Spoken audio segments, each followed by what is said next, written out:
งานแข่งขันกีฬามิตรภาพระหว่างองค์การปกครองแขวงบุรีคำไซและองค์การปกครองเมืองคำเกิดได้จัดขึ้นในตอนแรกของวันที่28พฤษภาคม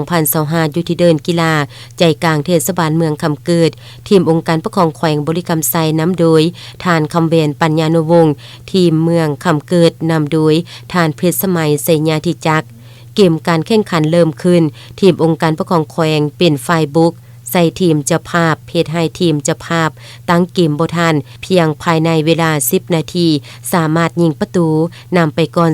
3-0ประตูทีมเจ้าภาพจากเกมตั้งรับเปลี่ยนเป็นบุกจนทีมแขวงตานบ่ไหวสามารถยิงประตูขึ้นได้2ลูกติดต่อกันตีตื้นนำขึ้นมาเป็น2-3ประตูจบเกมตั้งที่1ทีมองค์การปกครองแขวงนำไปก่อน5-4ประตูจากนั้นเกมที่2เริ่มต้นขึ้นต่างฝ่ายต่างบุกหลายครั้งได้ยิงประตูฝ่ายกงกันข้ามผัดเปลี่ยนกันได้ประตู